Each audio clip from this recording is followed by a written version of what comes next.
Hijrah bukan berarti tanpa ujian. Hijrah bukan berarti hidup akan senang, tenang, dan kenyang. Hijrah membuat kita lebih kuat kepada Allah. Bebannya tetap sama, bebannya tetap datang, tapi kekuatan lebih kuat dari sebelumnya.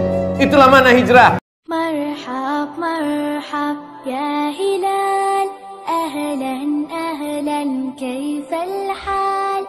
Marhab, marhab, ya hilal. Ahlan, ahlan, kaifal hal. قد غبت وإليك استغنى وانتهى بعدك صار وصال. Asyaitanu ya'idukumul faqra. Syaitan selalu membisikkan kekurangan dalam hati.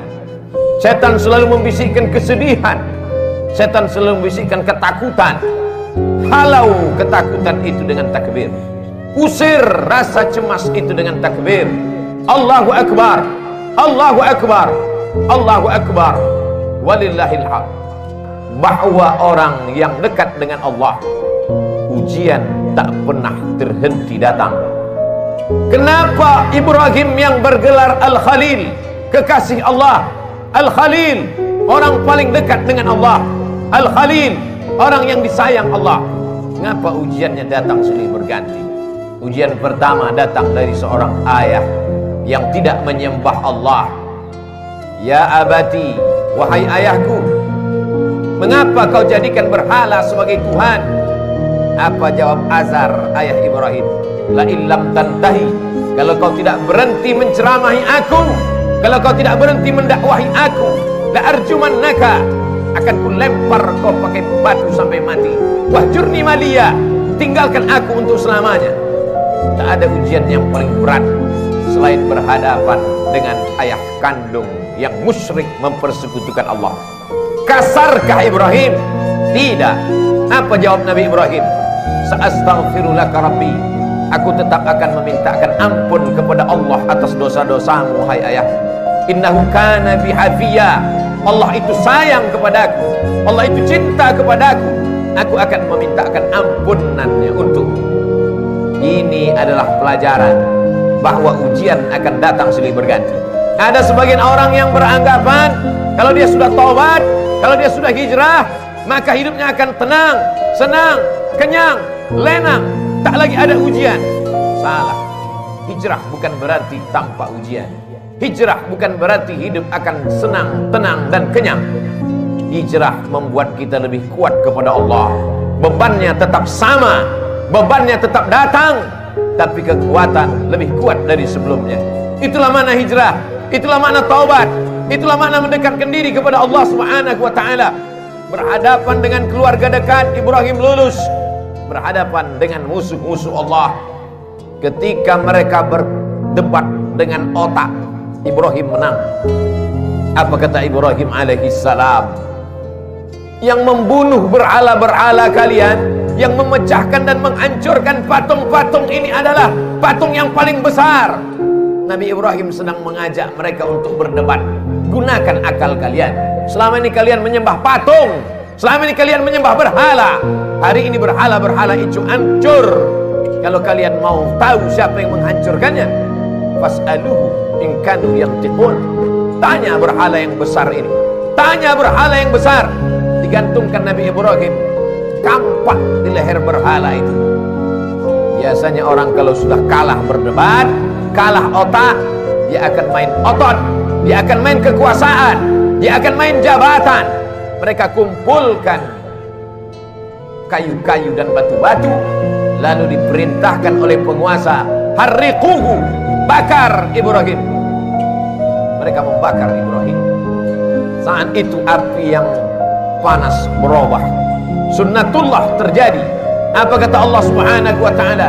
Ya nar, wahai api, kuni bardan, sejuklah, wasalaman, selamat ala Ibrahim. Api yang tabiatnya membakar, saat itu tidak membakar, karena Allah berkata bardan, sejuklah engkau wahai api.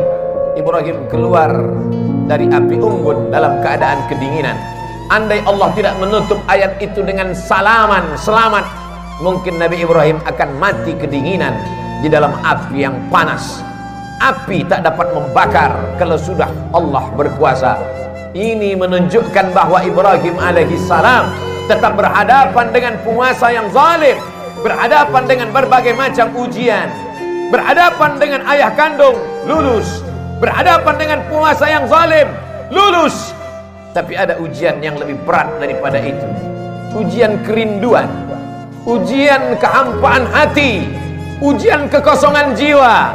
Ingin mendengar tangisan anak kecil di dalam rumah, dalam gendong dan pelukan. Berdoa Ibrahim alaihissalam, Rabbi habli minas salihin, berikan aku anak yang saleh, berikan aku anak yang saleh ya Allah. 86 tahun dia berdoa kepada Allah. Begitu disebutkan oleh Imam Abul Fida Ismail Ibnu Katsir dalam tafsir Al-Quranil Azim. Adakah hari ini orang yang berdoa, sudah sholat, sudah tahajud, sudah berinfak, sudah bersedekah, mengapa Allah tidak mengabulkan doa saya? Mengapa Allah tidak memperkenankannya? Hari ini kisah Nabi Ibrahim mengingatkan kita kembali, sesungguhnya tak sulit bagi Allah untuk memberikan yang kau cintai, yang kau sayangi, yang kau harap-harapkan. Tapi Allah ingin kau merintih di tengah malam dalam doamu. Allah ingin melihat kau bermunajat dengan tetesan air matamu. Allah ingin kau berdoa. Allah ingin kau berikan segalanya kepada Allah. Allah maha cemburu. Allah tak ingin kau berbagi dengan yang lain. Oleh sebab itu munajat di tengah malam, berdoa kepada Allah. Sesungguhnya Allah ingin meningkatkan derajat, menghapuskan doa, menghapuskan dosa dengan doa-doa dan permintaan seorang hamba. Aqrabu ma yakunul 'abdu min rabbih, seorang hamba paling dekat dengan Allah wa huwa sajid, ketika dia sedang bersujud. Fa aksiru fihi doa, perbanyaklah doa. Pesan pertama dari kehidupan Nabi Ibrahim, bahwa hidup tak pernah lepas dari ujian. Hari ini kita sedang menghadapi ujian besar. Saudara-saudaraku yang kena PHK, saudara-saudaraku yang kesulitan dalam mencari nafkah, sesungguhnya ujian itu tetap datang silih berganti. Allah hanya ingin melihat perut itu kosong dari materi, sehingga kalau perut kosong, hati penuh, besarkan Allah. Allahu Akbar, Allahu Akbar, Allahu Akbar, walillahil hamd. La ilaha illallah, Allahu Akbar, walillahil hamd. Besarkan Allah dalam hatimu, supaya dunia ini kecil dalam pandangan matamu. Besarkan Allah dalam jiwamu, supaya kau melihat ujian itu kecil. Dunia ini tak sampai setengah sayap nyamuk, saudaraku. Dunia ini tak sampai setengah sayap nyamuk. Oleh sebab itu, man arafat dunia hanan alaih, siapa yang tahu hakikat dunia, maka ringan dunia ini baginya. Allahumma la taj'alid dunya akbar hammina wala mablagha ilmina. Jangan jadikan dunia ini cita-cita terbesar kami ya Allah.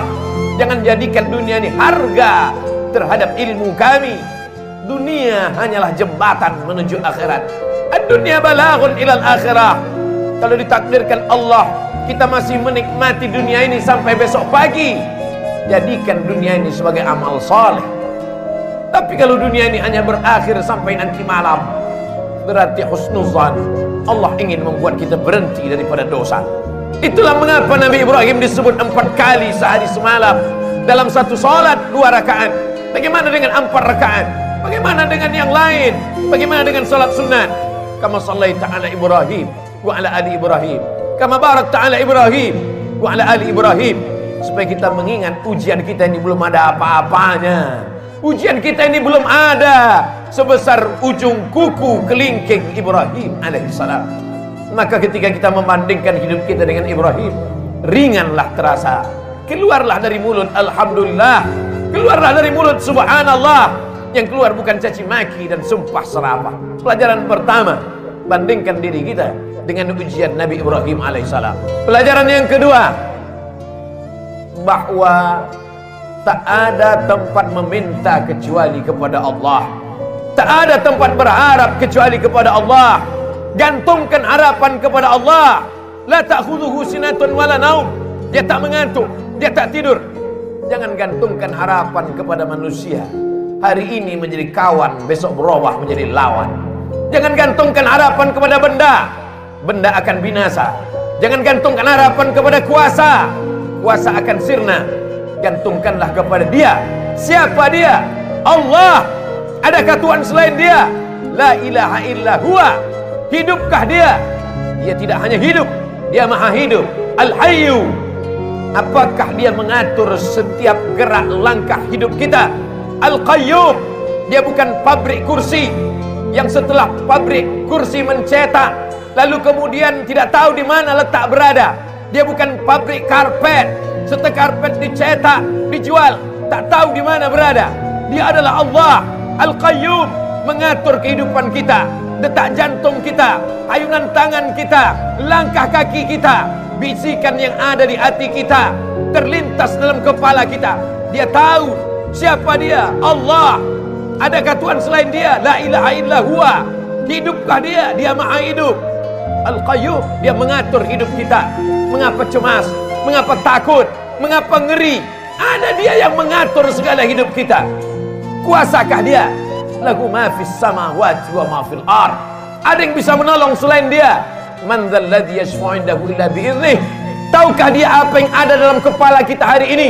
Ya'lamu ma baina aydihim wa ma khalfahum wa la yuhituna bi syai'in min 'ilmihi illa bima syaa'. Sehebat apa kuasanya? Wasi'a kursiyyuhu samawati wal ard. Sulit dia mengatur alam semesta. Wa la ya'uduhu hifdhuhuma. Hebatkah dia? Kuasakah dia? Tinggikah dia? Besarkah dia? Wa huwal 'aliyyul 'azim. Itulah yang menguatkan kita. Itulah yang membuat kita hebat di antara makhluk yang lain. Kalaulah manusia itu hebat karena besarnya, tentu lebih besar sapi yang ada di depan kita, tapi kita akan menyembelih dia.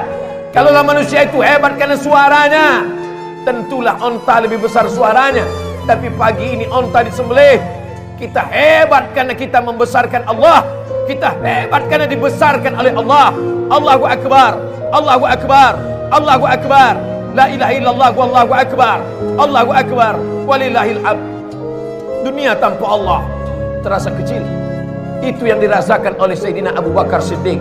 Kita berada di dalam Jabal Sur, saat bersembunyi akan pindah ke kota Al-Madinah Al-Munawwarah. Datang orang kafir Quraisy menyerbu. Mereka akan membunuhnya. Bergetar tangan Sayyidina Abu Bakar. Tapi Nabi tahu. Apa kata Nabi? La tahzan, jangan sedih. La tahzan, jangan takut. La tahzan, jangan cemas. Innallaha ma'ana. Allah bersama kita. Yakin Allah bersamamu, maka kau terasa besar di hadapan makhluk-makhluk yang lain. Kau bukan apa-apa.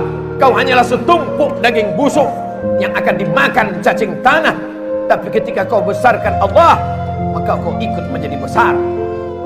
Ketika kau berkata ya Rab, saat itu kau yakin Allah menjagamu.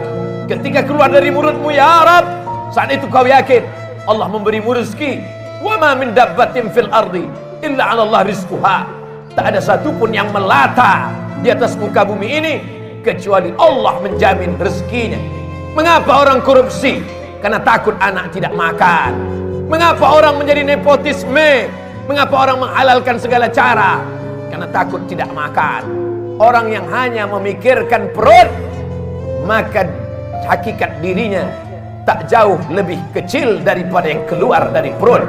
Orang yang hanya memikirkan lambung, maka dia tak lebih besar daripada yang keluar dari lambung. Itulah mengapa Allah menjauhkan otak dari lambung. Otak di atas, lambung di bawah, supaya kita jangan hanya memikirkan lambung. Tapi hari ini ada manusia yang begitu ketakutan. Kenapa? Karena hanya urusan lambung. Menjegal kawan seiring, menggunting dalam lipatan, menikam dari belakang, musuh dalam selimut. Gara-gara apa? Gara-gara lambung. Atib mat'amak, jaga makananmu, takun mustajabud da'wah, doamu akan dikabulkan Allah. Pelajaran kedua yang diambil dari kehidupan Nabi Ibrahim alaihissalam, senantiasa berdoa kepada Allah. Tapi ada orang-orang yang berdoa kepada Allah, doanya tak dikabulkan Allah. Rajulun as'as, rambutnya berdebu, akbar, kusut, berdebu, yamuddu yadayhi ila sama, tangannya diangkat ke langit, tangannya dia tengadahkan ke atas. Dia berkata, ya Rab, ya Rab, ya Allah, ya Allah. Doanya tak dikabulkan Allah. Mengapa doanya tak dikabulkan Allah? Mat'amuhu haram, makanannya haram. Masrabuhu haram, minumannya haram. malbasuhu haram, pakaiannya haram, wa ghudhiya bil haram, dan dia diberikan makanan haram. Oleh sebab itu, atib mat'amak, jaga makananmu, jaga kehalalannya, jaga kesuciannya, jaga kebersihannya. Takun mustajabun dakwah, maka doamu akan dikabulkan Allah Subhanahu wa ta'ala. Kita ingin diberikan Allah pandangan, supaya pandangan kita lurus, supaya kita paham, supaya kita sabar atas segala doa-doa kita. Kalau Nabi Musa alaihissalam 40 tahun baru terkabul doanya, kalau Nabi Ibrahim 86 tahun baru terkabul doanya, padahal mereka adalah Khalilullah, padahal mereka adalah Kalimullah. Maka kita datang sabar kita. Sesungguhnya kita sedang menyerahkan nasib kepada Allah. Allah lebih tahu apa yang lebih baik daripada kita. Tapi kadang kita memaksa Allah. Kita sudah buat target-target, kita sebuah keputusan, ada keputusan kita, dan kita paksa Allah untuk mengikuti kehendak kita. Allahu Akbar, Allah Maha Besar, kita kecil. Allahu Akbar, Allah Maha Hebat, kita tak ada apa-apanya.